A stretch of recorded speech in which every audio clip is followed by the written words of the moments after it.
Hi guys and welcome back to another video. मेरे को काफ़ी कमेंट आ रहे थे कि भाई रोस्ट कब आएगा, ये वो। तो आ गया तुम्हारा roast. Now I was thinking मैं किस चीज़ को रोस्ट करूं, एंड आई थॉट कि the biggest influential organisation in my life, मेरे को लगता है मुझे उसको करना चाहिए। So today the main thing that gave me majority of the anxiety in my life, आज मैं उसको रोस्ट करने वाला हूँ, and that is my school. हाँ, तुमने सही सुना। Now if you've seen the title of the video, you already know what it's going to be about. Schools do a lot of shit which they should have changed a long time back, but because they're too hell-bent and they're in such a race of competition कि भाई best student कौन निकाल पाएगा अपने school से, कि they never want to change. They want to take that orthodox perspective entire life and ruin the lives of the children in that school. So today I'm going to target and point out such points जो मुझे बिल्कुल senseless लगते हैं and which can be removed, जिससे थोड़े बच्चे की life भी बेटर होगी। एट द सेम टाइम भाई तुम इतने चूतिया क्यों हो, ये भी मैं पूछना चाहूँगा अपने स्कूल से। Not only my school, there might be others as well. So let's get back to the topic. So the first thing I want to point out is here, let me ask you something, what is a school exactly? School का purpose क्या होता है? School is some place जहाँ पर तुम अपनी development के लिए जाते हो, you know, to face the real world. You develop your personality, your skills and everything, and so that you are ready to take on the world and make your something out of yourself. But अब schools का बिल्कुल ही tangent बदल गया है, specially in Indian schools. It's more about like a sheep factory, you know, जहाँ पर slaughter house में बकरियों को भेजते हैं। इट्स लाइक दैट कि जाओ, रट्टे मारो, पढ़ के निकलो और गाड़ मारो सबके सब। Now when I was in school, I used to see this happen a lot of times. लड़कियों को कहा जाता था बाल खुले मत रखो, फ्लैट बना लो। लड़कों को कहा जाता था शेव करो, बाल छोटे रखो। भाई पहली बात तो मेरे बाल हर महीने लंबे हो जाते थे। ये तुम अपनी गांड से पैसा निकाल के मुझे दोगे मेरे बाल कटाने के लिए तो बताओ, फिर तुम मैं महंगे से महंगा सलून पकड़ूंगा। बट तुम ना तो मुझे पैसे दे रहे हो, ठीक है, मैं बाल भी अपने ढंग से सेट कर रहा हूँ, मैं सब कुछ कर रहा हूँ। Who the hell are you to tell me कि मैं बाल कितनी लेंथ के रखूँ या ना रखूँ? क्या पता मुझे लंबे रखने, क्या पता मेरे को अलग टाइप का हेयर स्टाइल पसंद है। भाई जब गजनी फेमस हुई थी, हर बच्चा गजनी का हेयर स्टाइल कराता था, बट मेरे चूतिया स्कूल ने वो बैन करा दिया था। अरे मेरे हेयर स्टाइल से इसका क्या लेना देना कि मेरे मार्क्स कितने आएंगे? क्या पता मुझे मॉडल ही बनना था, मेरे को दाढ़ी वाला मॉडल बनना था जिसके लंबे बाल होते हैं। तो फिर क्या मैं अपनी ड्रीम्स परस्यू ना करूं क्योंकि तुम चूतियों का ये घटिया सा रूल है जिसका कोई सेंस नहीं है? And that's what I didn't understand. अगर लड़की अपने बाल खोले रख लेगी तो उससे दुनिया में ऐसा क्या भूकंप आ जाएगा जो तुम सह नहीं पाओगे? And I find this rule totally senseless कि तुम्हें अपने बाल कटवाने चाहिए या एक प्लैट बना के रखनी चाहिए, because to be honest at the end of the day it doesn't accomplish anything. You do not know what the child is going to pursue. How can you judge them on their facial hair or the hair they want to keep? Just let them have their identity. Speaking of identities, I feel like this is the next point I want to come to, and that is sexualizing. Now, just like hair, uniform is another thing. And I've seen in my school कि जो teachers होती थी, you know, like women, they use to tell girls कि तुम्हारी skirt 1 millimetre ऊपर है and you are trying to act like a slut. जब तुम खुद ही लड़कियों को सेक्सुअलाइज कर रहे हो at such a young age, first of all I think this should be a crime. An adult sexualising a minor, last time I checked, that was a crime, it's illegal. But ये schools में बहुत casually होते रहता है। हर teacher दूसरी लड़की को slot बुलाती है अगर उसकी स्लीव 1 सेंटीमीटर भी ऊपर हो। अरे बहनचोद, तुम हो कौन बताने वाले? तुम हमारे माँ बाप को हमारे कपड़ों से दिक्कत नहीं है, बट तुम्हें ज़्यादा दिक्कत हो रही है। और चलो मैं कहता हूँ वो लड़की हॉर्नी हो भी, वो लड़की 50 लड़कों के साथ करते हो, तुम्हारा क्या लेना देना? सुन मेरी बात, it's her choice. Like I don't get it. How does wearing something make somebody a slut or a fucker? And who are you to tell other people about that? मतलब एक जगह तुम नारे लगा रहे हो इक्वालिटी के कि हाँ नहीं, ये दुनिया की सोच ही बैकवर्ड्स है। भैंचोद, स्कूल में भी तो तुम्हें यही पढ़ाया जा रहा है और तुम ही तो हो पढ़ाने वाले। देन हाउ कैन यू जज the country you live in when you are responsible for this kind of mindset? चलो पहले अपना तो माइंडसेट बदलो। And that is what I feel like half the faculty is so orthodox कि वो बस यही देखते रहते हैं आधे टाइम कि क्या कब लड़कियों ने छोटी स्कर्ट तो नहीं पहन ली कि लड़कों को अराउजल ना हो जाए। What the fuck is this logic? What the fuck is going on here? Next thing I wanted to come to was e-device. Now electronic devices, अगर तुमने देखा हो, दुनिया बहुत आगे चली गई है, लेकिन इंडिया स्कूल्स ना हमेशा पीछे ही रहेंगे। और वो इसलिए होता है because we are too orthodox. Mindset is one thing. Like I feel like world is going into a technological era. Online classes अब सारी ऑनलाइन होती है और कोई भी यहाँ पर कॉपी नहीं भरता।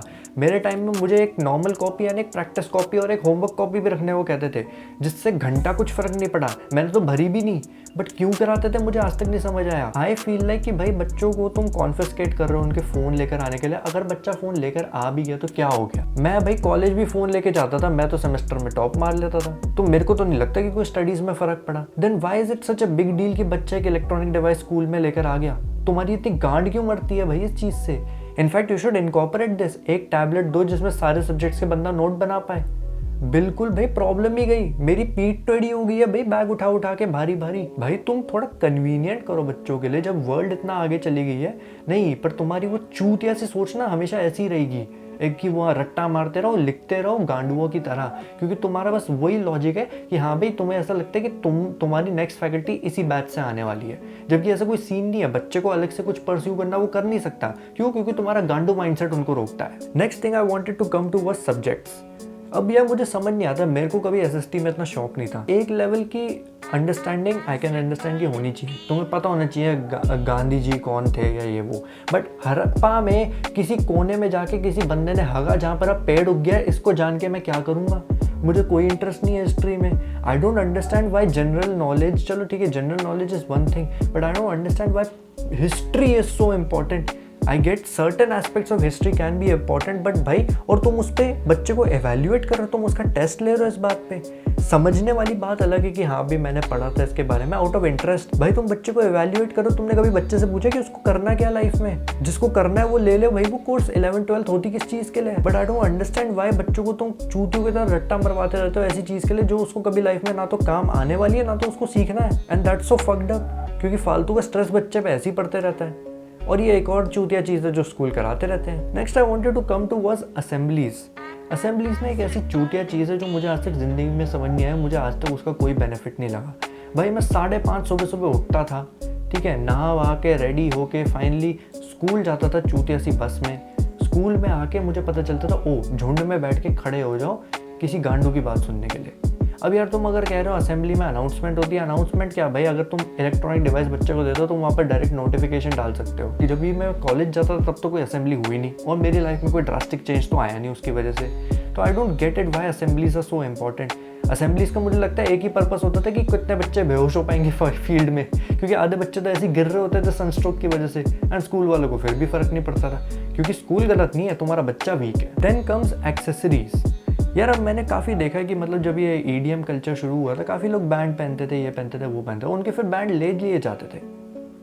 वाई? उनके बैंड पहनने या ना पहनने से उनकी लाइफ में क्या फ़र्क पड़ रहा है? तुम्हारी लाइफ में क्या फ़र्क पड़ रहा है? मुझे तो ये नहीं समझ आ रहा। तुम इतने क्यों बॉदर हो रहे हो कि भाई उस बंदे ने बैंड पहन लिया कि तुम्हें वो निकालना ज़रूरी था? तुम बच्चों की सॉक्स ले लेते क्योंकि वो स्कूल की सॉक्स नहीं थी। एक second, isn't that the same mindset Apple is doing कि जब तक तुम एप्पल से रिपेयर ना करो तुम थर्ड पार्टी रिपेयर नहीं करा सकते जिस पे पूरी मूवमेंट चल रही है। और स्कूल में तुम एक नॉर्मल ब्लैक सॉक नहीं पहन सकते क्योंकि वो स्कूल की सॉक्स नहीं है। How fucked up is that? भाई किसी की अफोर्डेबिलिटी की भी बात होती है, किसी के पर्सनल प्रेफरेंस भी होती है। What if I don't find the school socks comfortable? अरे भाई नहीं पसंद तो नहीं पसंद भाई। अब किसी को फैशन में जाना है वो अपने हिसाब से ड्रेसअप नहीं कर सकता। क्यों? क्योंकि स्कूल का रूल है। और स्कूल का रूल क्यों है? क्योंकि हम चूती हैं। Then I wanted to talk about breaks. हमें एक लिमिटेड टाइम की ब्रेक मिलती थी, पीरियड्स के बीच में भी हमें ब्रेक अलाउड नहीं थी, और अगर तुम्हें बाथरूम भी जाना होता तो तुम्हें टीचर से पूछना पड़ता था। उस टाइम पे तो मैंने कभी इतना सोचा नहीं, बट अब मैं सोचती हूँ मैं कितना चूतिया था कि मुझे ये चीज़ों की परमिशन लेना पड़ती थी। I should be able to take a break whenever I want. भाई अगर तुम काम भी कर रहे हो where you are being paid, you are allowed to take a break as long as you completing the work. Then why not in school? और भाई बाथरूम अगर तुम्हें जाना है, तुम्हें आई है, तो तुम्हें भैंचो टीचर की परमिशन की क्यों जरूरत है? तुम्हें बस निकल जाना चाहिए। सिमिलर टू द फैक्ट कि why somebody can not have food at any point of time. जरूरी है कि तुम्हें ब्रेक टाइम पे फूड खाना, उसके बीच में नहीं खा सकते। अरे मुझे भूख लगी है, बच्चा खाए ना, कॉन्सेंट्रेट ना करे और उसके मार्क्स ना आए तो तुम ही उसकी गांड मारोगे। How fucking stupid is that? Then let's talk about workload. अब मैंने कहा है कि 50 कॉपियां तुम वैसी दे देते हो, 10 सब्जेक्ट तुम बच्चे के लगा देते हो, बैक टू बैक तुम पीरियड्स कर देते हो, और फिर तुम एंड में होमवर्क और असाइनमेंट्स भी देते हो। अरे बच्चा क्या पूरा टाइम बस तुम्हारी गांड चाटते रहे? एक तो मैंने ना काफ़ी फनी एक आयरनी देखी थी। मैंने एक बार टीचर से पूछा कि भाई मैम मेरा ना आंसर शीट नहीं आई अभी तक, और उसने मुझ पर चिल्ला दिया कि you know how many classes I have to keep a check of, you know how many answer sheets I have to check, and only then I can give, so be patient and everything. और फिर मैंने सोचा, जब साला तुम भर भर के मुझे होमवर्क देते थे तो मैं तुम्हें यही ज्ञान नहीं चोट सकता कि do you know how many subjects I am doing, do you know how many tuitions I am doing, do you know how many extra curricular activities I am doing, so be patient for your fucking homework. मतलब logic तो technically same है, but just because तुम्हारी ego higher है तो मतलब तुम्हारी बात मानी जाएगी। तुम करो रास लीला, हम करे कैरेक्टर ढीला, ये क्या बात हुई? And well, those were majorly my points as to why schools are so fucked up. To be honest, मतलब देखो, मैं हर फैकल्टी के साथ नहीं करता। In my school as well 50% of the faculty was like piece of shit, while other 50% was actually somebody I respected. Now, it's up to them which one they want to categorize themselves in. But the point is कि वो 50% margin भी क्यों है? A teacher is somebody who should understand a student's need. यहाँ पर भैंचो teacher faculty ऐसे मिलती थी कि साला वो बच्चों की पर्सनल लाइफ में इन्वॉल्व होते थे। मेरा स्टूडेंट किस बंदी को डेट कर रहा है, इनने सेक्स कर लिया कि नहीं कर लिया। अरे भाई, तुम कौन होते हो ये जानने वाले या बताने वाले कि बच्चे को क्या करना चाहिए अपनी लाइफ से? If the child is horny then it's horny, puberty है भाई। Who are you to tell them कि भाई तुम नहीं कर सकते, ये करने दो भाई बच्चे को उसकी मर्जी। ना तो तुम उनको सेक्स एजुकेशन देते हो, सबसे पहली बात, ना तो तुम उनको रियल वर्ल्ड थिंग्स के बारे में बताते हो। मुझे आज तक कभी ये समझ ही नहीं आया, मेरे स्कूल ने तो मुझे कभी नहीं बताया कि भाई बैंक अकाउंट कैसे खोलते हैं, क्या फ़ायदा होता है, इंटरेस्ट क्या होता है, नथिंग। जबकि these are things which I can actually use. But हाँ, हड़प्पा में जिस इंसान ने कोने पे टट्टी करी थी जिससे पौधा निकला, वो मुझे ज़रूर याद है। वाह यार, thank you for such a good information, मेरे को बहुत काम आएगी ज़िंदगी में। सो या guys, put it in the comment section below कि तुम्हारे साथ कभी कैसे वियर्ड एक्सपीरियंसेस हुए हैं। I am sure every single one of you have had a weird experience in school, have had a thought कि भाई ये चीज़ मैं क्यों करते आ रहा हूँ और इसकी क्या ज़रूरत है। And I would love to hear from your end as well. I know frequency of videos is a bit down, but hopefully I can keep on creating more for you. So anyway, hope you liked the video. Do push the like button as well, and do subscribe as well. It keeps me motivated to keep on making videos. And let me know what next topic you want me to rant on. I'll be seeing you later, and hope you take care of yourself. Goodbye.